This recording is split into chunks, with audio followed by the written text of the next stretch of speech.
Hey, I'm Supriya Ganesh. I play Dr. Samira Mohan on The Pitt on Max, and you're watching Pop Culture with Pat.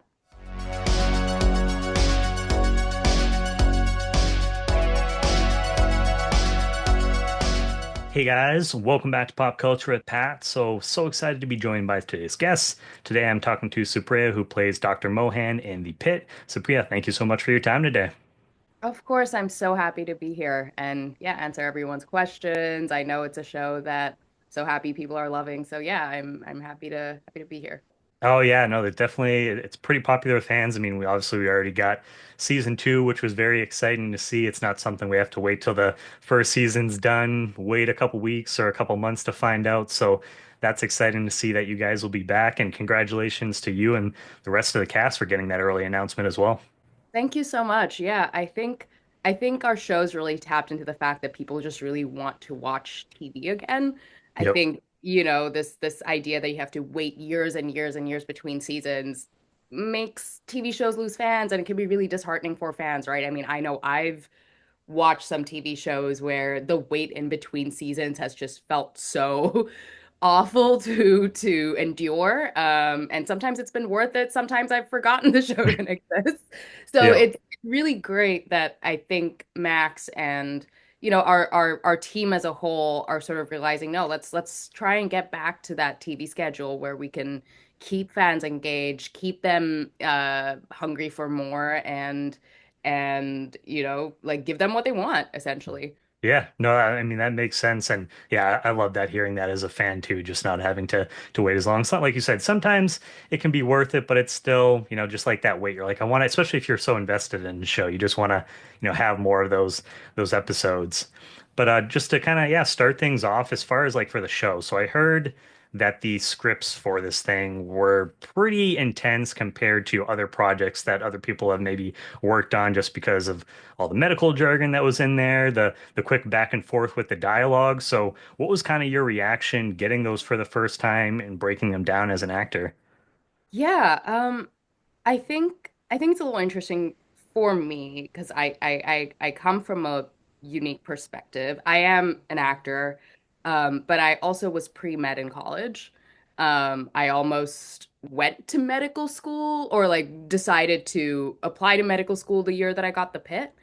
Um, so I think up until the Pitt, it was quite hard for me to audition for doctor roles because there were a lot of times where the medical side of me would come in and I'd kind of go like, well, this makes no sense or this drug actually does this. Why would they be giving it here? Or this feels kind of outdated. And I was never smart enough to really figure out why I didn't have all of that information, but I knew enough science to know that sometimes something just wasn't clicking. And the Pit really was the first time that I read it and I just remember thinking, oh, I totally see the logic here. This is the first time I've ever auditioned for a medical show where I can suspend my own disbelief because I know that this feels very step one, step two, step three.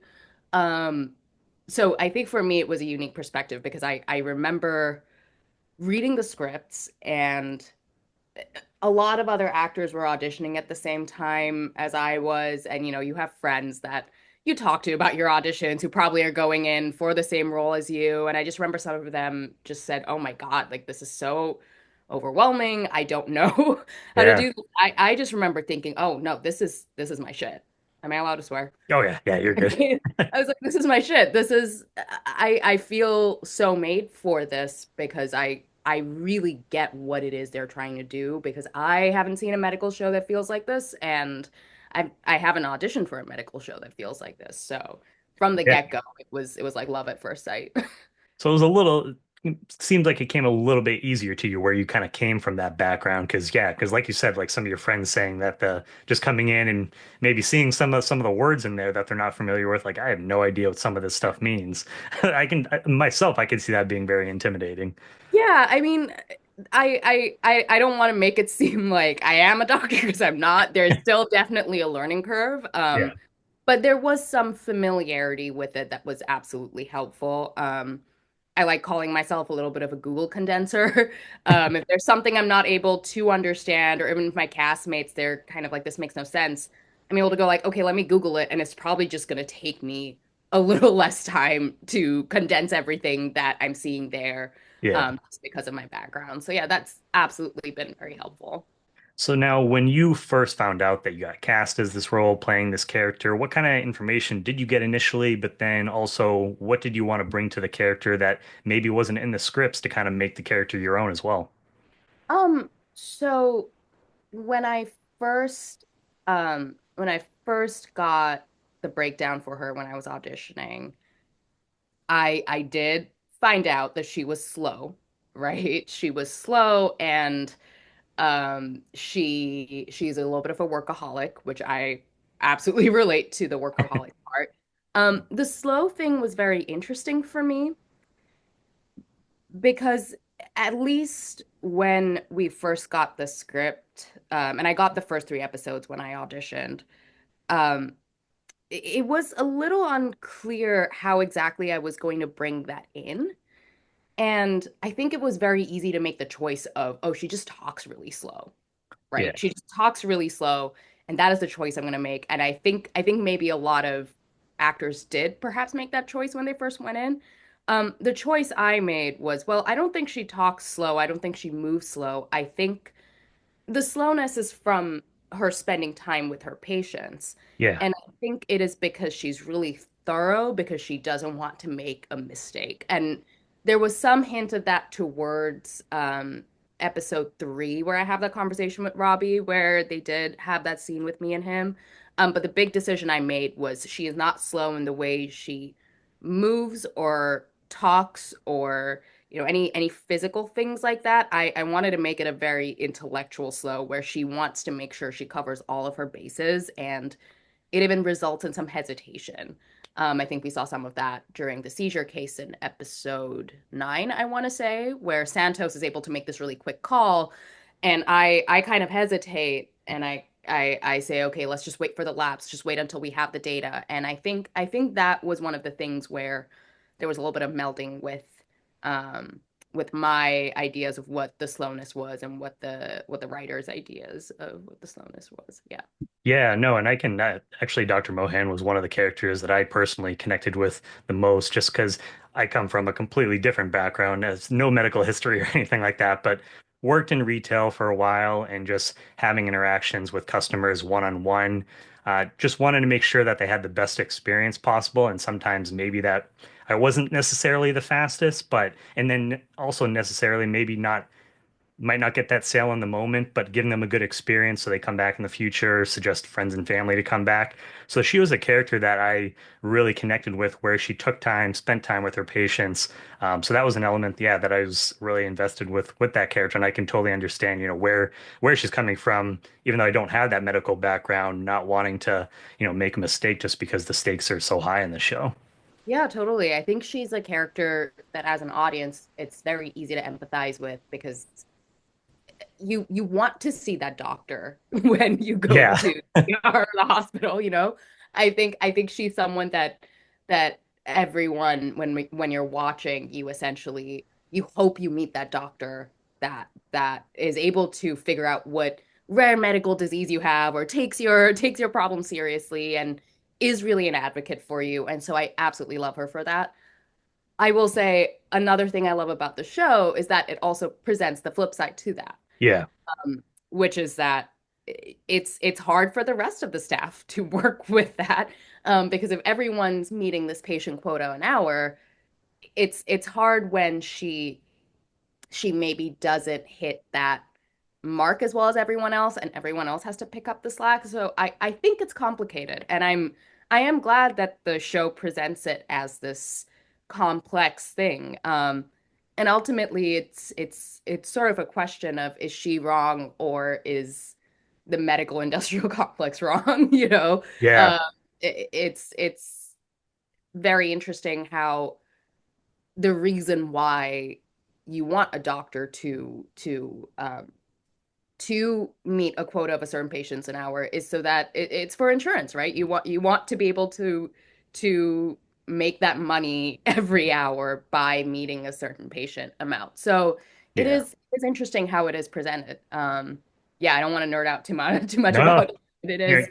It, No, it, it is you're it is good. complicated, right? Yeah. Plus, you also have the side too that high stakes in that area that while she might be taking her time, there could be other patients that maybe aren't able to get into that area because they're waiting because they don't have enough beds or anything like that freed up. So, in which they also present that in the show, which I thought was interesting as well. Absolutely. It is an ethical question, and I think she represents that really well. And it is such a good spin on um the trope of the doctor that is spending too much time and really cares about her patients because I think it's just showing different sides of it. Yeah. But I mean, I still selfishly think she is the doctor that I would still want to meet. Oh, Like I yeah, no, for lost sure. that time, you know. Yeah. But yeah, I love how she is presented in the show. And how did your experience, previous experience, or even because I know you guys had a boot camp as well with the show, but how did your experience with medical professionals inform how you were going to play Dr. Mohan in the series? We have a doctor on set called whose name is Lizzie. Dr. Lizzie, I love her. She's in one of the med techs and she's absolutely incredible at her job. And there was something about the way that she carried herself that really informed how I played the character. Where she's really warm and she's really caring. And it almost felt like they molded some of the character around her because she was involved in earlier stages. Yeah. Um, but you also knew that she was able to like lay down the law and she really knew her shit. And I really globbed onto that. And then there was something about the cadence in the way in which she spoke and the difference in between when she was talking medically versus to a layperson who maybe wouldn't understand the medical knowledge. I really loved grabbing onto things like that and using it in my work for the character. So um, if she's watching this, I she was very inspirational to me. Yeah, no, I'm sure having those guys on there definitely was a big help to all you guys, just to kind of have that point of reference for the characters, what you guys were doing. But yeah, we were talking about just the back and forth I thought between Dr. Robbie and Dr. Mohan was really fascinating. Just, him wanting for you to work with more patients, meet more patients, have more learning opportunities, but you wanting to work at a pace that was more comfortable for you. What was it like? Because you have a good amount of scenes with Noah. What was it like just getting to collaborate with him on this, especially where he's had experience working in this field before? Oh my gosh, let me tell you, there were so many times where the first scene we did together was like the first real scene we did together was the bit where he confronts me for the first time in episode 3 and he says where I bring up I know people call me slow-mo. There were so many times where it kind of felt like a dream. This really is my first big role. And so to have it be opposite someone like Noah Wyle, who is Emmy nominated and is an incredible actor. I mean, it definitely brought up a lot of feelings of insecurity at first. There was absolutely a learning curve, but he was so supportive and is just such an amazing leader and has helped me through the mind fuck that was getting this role and dealing with that responsibility and that pressure. So it was, I mean, yeah, it's a dream come true. I'm so happy I know him and that he's helped me through this. Yeah, I can imagine, especially having like the first scene with them, where not only that, but I don't know you guys like it's acting, but have a confrontation scene. I can just imagine the nerves kind of going into that scene like initially, but I'm sure, yeah, he was great about that, and you guys probably talked about it beforehand. For sure. And I think the nerves were kind of helpful in a way. I mean, she is nervous. There is Yeah, someone who is superior who she does respect, who is trying to hold her up to a certain standard that she may or may not at that moment be able to meet, right? And so I think even using that in the scene was helpful. And watching the cut, there are definitely little ticks and twitches I see on my face where I'm like, oh, those were just nerves I ended up using in the appropriate way. Yeah, yeah, it was sometimes those work out.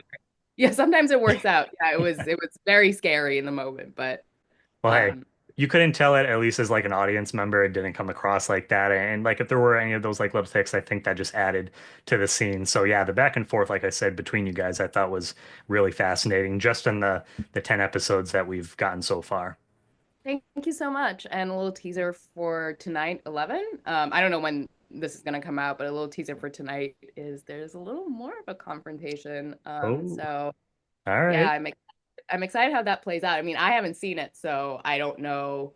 I don't know how it's going to end up in the But edit, but yeah, let's see what what ends up coming out. yeah, no, I can't wait to see it. And another character, Whitaker, man, what a what a horrible, probably like one of the worst first days I feel like you can have at the office starting a new job. Why do you think Dr. Mohan is the one to kind of go over to him and help him face his fears and get back in the game? Oh, there is something that to me, when I first read it and the way in which he loses his patient, I immediately knew why it was her.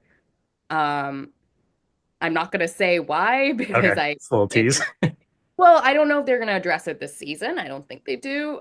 Yeah, But I think if future seasons, I would hope people are able to look back at that and go like, oh, that's why they were paired up together. yeah. Because there's something that's important to her backstory when it comes to Mr. Milton and how he loses that patient. So there's absolutely something there, and I think she's a little bit of an underdog in some ways. And I think she recognizes that in Whitaker, and she's so scared of making a mistake, and she sees someone who thinks made a mistake, and she doesn't want it to affect his confidence. And so I absolutely think she takes him under her wing, and helps him get to that feeling of confidence and stability again. And I think that's one of the things that makes her such a great teacher. I don't think like maybe some of the other characters there's like a lot of ego involved in the teaching. I don't think that's her. I don't know if she has the best interpersonal communication skills at times, because she is a little bit of a loner and she is pretty lonely.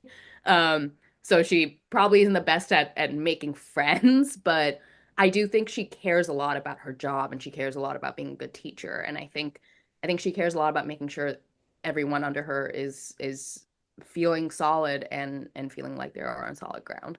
Plus, I feel like it's something that everyone can relate to too, just being the first day, not only on a job, first day at school, etc., that everyone knows what that feeling feels like and to make a mistake. And we see that she's a very caring person when it comes to her patients. So yeah, I love the little moment, between you guys, just kind of showing them that, hey, you just got to jump back in and move on to the next patient, which I know can be tough and, being in an environment like this. Yeah, absolutely. And Garen was just so amazing to work with. And it was very strange because I feel like I was learning from him. He has so much more experience than I do as an actor. And so it would be very strange because I would ask him questions, or we'd be talking and I'd be asking about his experience. And we'd like suddenly flip when the scene started where I would be the teacher and he'd be the student. That's And really yeah, cool though, it having was that dynamic. yeah, it was interesting how it would flip. But he was just such a gift to work with, and I couldn't have asked for a better scene partner my first few weeks filming the show again when I was just very new and very like, what is going on? Yeah, I mean, you guys, yeah, have an amazing cast from just like top to bottom. Connect with every character, and I love how throughout at least again throughout the first like 10 episodes, every character kind of has their low moments, but they also seem to have like a redeeming moment, in a specific episode, which I found really satisfying as a viewer watching the series.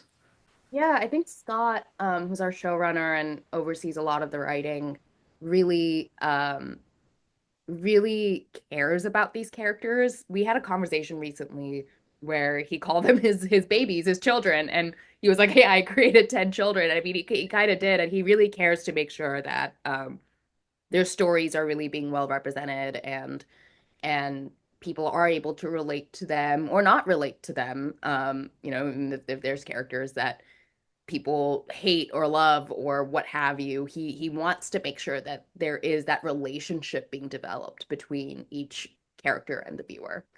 And even some of those characters too that maybe someone loves to hate kind of situation, even those characters too, they also get their little moments where you understand that they're a human being too. Like even maybe they might come across initially as a character where you're like, oh, I don't know if I could really understand. Maybe they have a little bit too big of an ego, but they have their humbling moments, which again, yeah, just makes for really great television. So Absolutely. And I also think the show's really good about challenging the viewer's biases. yeah, I think that's something that's come out a lot since episode 10 dropped, where no, I don't think anyone really believed Santos, or if they did, I think no one really believed Santos. There was a lot of talk of how could she do this? She's so manipulative. She's so evil.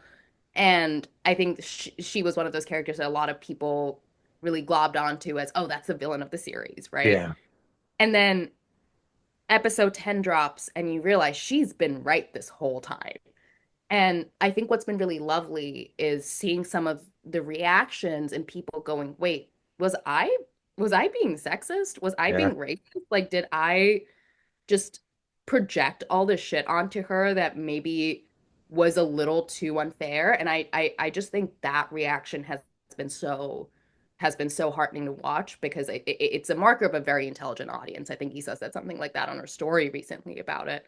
Even Vulture wrote an article that I think dropped either today or yesterday that said, the pit was testing us. And I don't know if we passed it. We might have just succumb to some biases Yeah. in the moment. So I just think it's really wonderful that it's been able to have people confront maybe their own internal prejudices about some things.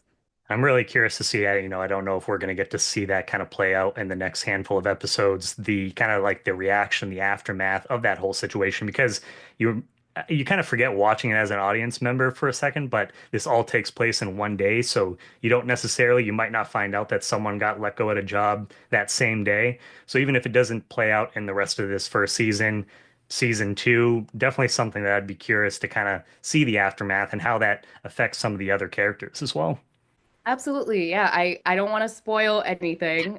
So I will just have to say you have to wait and see. But you're You absolutely right. gotcha. It is a day. It is a challenge to represent something like that in a way that is truthful, but also um enhances the drama of it. So yeah, I mean just keep watching to see how it plays out. Oh yeah, yeah, I definitely will be, and yeah, all the characters, we've talked about, they all kind of face their challenges, throughout this one shift in the pit. What do you think keeps Dr. Mohan going? Um, I think I think she really cares about her job. I think this is something that she I think this is something that she's wanted for the longest time, and she wants to be the best doctor that she can possibly be. I think she's a little bit of a perfectionist.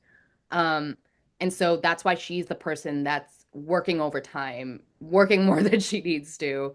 I think she's chasing perfection in a way, and chasing some level of career success that is maybe tied to feeling like she could save everyone. And I think you guys might see that there is a downside to that at some point Yeah, in later episodes. I think her arc is so interesting, and I love how Scott played it out. Because I think you forget that someone like this who is in the ER, something like this takes a toll. It oh takes a yeah, toll, and I love exactly when he drops that in and reminds everyone that, hey, no, this doctor that is striving for perfection is trying to do the best by her patients. Like she gets drained by that too. yeah. So I think that's really interesting. Yeah, I recently had like a personal experience just being involved with the hospitals and everything like that, and getting to, because up to that point, knock on wood, I've been pretty lucky with myself not having any issues, having to be seeing doctors constantly or being in that environment, and just being in there and seeing, the different situations that were going on. It just and then watching the show too, it takes a very special person to be able to work in that environment, be there every single day, because just yeah, the different situations that you come across just on a day-to-day basis, it's like I can only imagine the toll that it takes on, these people in real life as well. So I totally understand, well, understand it to a degree, I should say, because I haven't been in that situation, but yeah, Yeah, absolutely. And I think that's why the format of a day is so special because you really do see the amount of shit this doctor, especially someone like Dr. Robbie, who the camera I think follows a lot. Like you yeah, really see that like he's dealing with parents who just lost a kid and then he turns and he's going to like help someone who might die from a baby delivery. Like it's so hard to be able to compartmentalize each of those things and not let it carry over to the next patient. So I think the show does an incredible job of showing what ER doctors go through, and I think it's so important at this time to represent that. I think the ER has been hit so hard by the pandemic. I think Oh yeah. respect for healthcare workers is at an all-time low. Um, Dana getting assaulted at the end of episode 9. I mean, that's something that happens. That wasn't just something we did um for um A for just the dramatic drama effect. value. Yeah. Yeah, so many healthcare workers get assaulted, and when we were just starting to film and we were talking to all these doctors who came in and had experience in the ER, I mean they all basically said we need the show right now because it feels like no one empathizes with us. It feels like we're doing this thankless job and no one really understands what it is we're doing and we're burnt out. Um, so I'm happy that our show can make the medical community feel seen, and I think I hope, knock on wood, make their lives a little easier because people are able to empathize with them just that much more.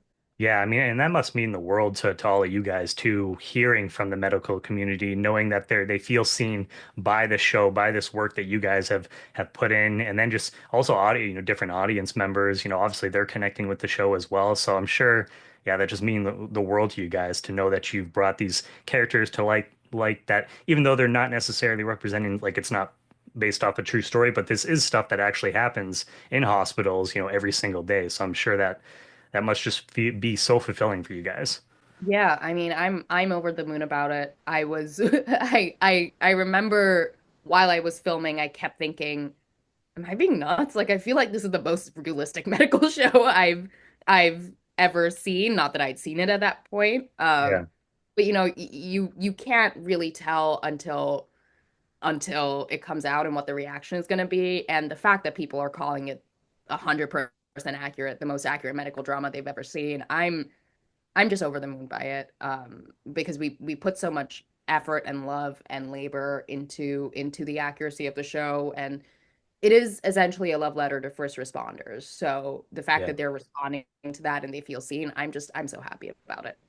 And we were kind of talking about just, the situations that these people deal with. You guys in the show specifically, one of the episodes that really sticks out to me is the drowning victim. Watching that episode just absolutely killed me. And then there's other moments in the first season too that it just like really hits you in the heart. How, you guys, it's acting, but how being in those situations, those environments, how are you kind of able to, uh, you know, balance that while also I feel like I'm sure you guys probably tried to keep the set fun at times as well, so that way it wasn't just kind of all these serious situations. So how are we able to balance that? Well, I mean, I think the balance is tricky. We absolutely do joke around a lot on set in between scenes, but I think something like the pediatric drowning victim, I mean, I wasn't in that particular trauma, but Yeah. I mean, I think with Nick Bradley and the Yeah. Bradley family, that was sort of involved with my character. And there were a couple scenes where I was watching the parents act. I mean, but both of them were so absolutely incredible. Oh yeah. Um, I mean, it was a little hard to joke around. It was Yeah. a lot to joke around in between those takes. I mean, there were so many times where like the ask would be, "Hey, don't cry right now. It doesn't make sense for your character to cry right now, so just like don't cry." And we'd be like, "Okay." Um, so it's absolutely tricky. And then I mean, whenever I did a trauma scene or anything with a lot of like medical choreography, I would just go back to my dressing room when the scene was over and lie under my weighted blanket. I have a 20-pound weighted blanket in my dressing room to help me deal with the adrenaline rush that filming the show gives me at times because Yeah. it's so intense. But I mean, it's so worth it. I wouldn't fuck up my nervous system for anything else. Well, I mean, like I said, the show is fantastic, and people connecting with it. I think, like you said, yeah, that makes it worth it in the end, just to have it received the way that it has been so far. And so we talked, beginning of the interview that there is going to be a season 2. I don't know, obviously, if you know specific things, don't want you to like spoil any of that, but like where. what would you maybe like to explore with Dr. Mohan in season two? And is there any characters that you would maybe like to see her have more interactions with in a season two? Yeah, I think it would be really interesting to delve into more of her patient advocacy and how the medical industrial complex kind of wants to snuff that out, Yeah. why it wants to snuff that out. I think we touched upon it a little bit in season one. I think it'd be really cool to explore that further. I mean, I know there's been a lot of talk about health insurance, right? I think she would be an incredible character to explore that with, although I don't know how exactly it would work within the context of the ER, but if there is a context, I'd love to I'd love to take the character in that direction or have that be an obstacle she deals with in more of a concrete way. But I mean, honestly, I'm just so blown away by how Scott has shaped this character and where he takes her and everything that he does with each of his characters. So I have ideas, but I always know that he's just gonna have better ones. So I'm excited myself to see what season two brings. Yeah, and is there like was there any particular characters that you maybe didn't get as much time this season to interact with that you would like to maybe see her kind of have some more scenes with in season two? I think I only got one season with McKay. Not one season, one What? scene with McKay. I did get one season with McKay. I think maybe two scenes with her. So that I'd love if we could explore that relationship more. I don't know if that was fully delved into. And Yeah. Fiona and I always joke that I'm like technically senior to her in the hierarchy, right? Because I'm an R3 and she's an R2, and she's always like, "Oh, fuck you," which I find very funny. I think that would be very interesting to explore, and I think, oh, I don't know if I should say other names. Yeah, don't say it if Could it's be a it. spoiler. Yeah, Yeah. I think that's it. I will keep it at McKay. Okay, yeah, that's awesome too. Because I just spoke to Fiona. I had talked to Fiona and Taylor on the show, and yeah, Oh, I okay. mean, big fans of them. So yeah, no, I definitely love to see more scenes with your guys' characters. Just to wrap things up for you, Supriya, is there anything else you'd like to say about the show? If there's anything else that you have coming down the pipeline, and where can fans just kind of stay up to date with your work moving forward? So please follow me on Instagram. It's my first name, last name, and then an underscore. And also Twitter. That's just my first name, last name. And yeah, I have something that I've booked on hiatus that I have to keep on down low right now. Because I can't officially announce it until the production does. So yeah, Yep. follow me on there if you want to know what that is. And again, I'm just so happy with the response from the show. I'm happy how quickly we've built a fan base. And yeah, please keep your responses coming. I see all of them. I read all of them. I'm just so happy to see how people are responding to the show. Well, congratulations again on season one. Congratulations on season two. I can't wait to see more from you guys and these characters. Can't wait to see what that next project is for you. So I'm definitely gonna give you a follow and stay up to date. And you're welcome back anytime in the future. Thank you so much. Hey, I'm Supriya Ganesh. I play Dr. Samira Mohan on the Pitt on Max, and you're watching Pop Culture with Pat.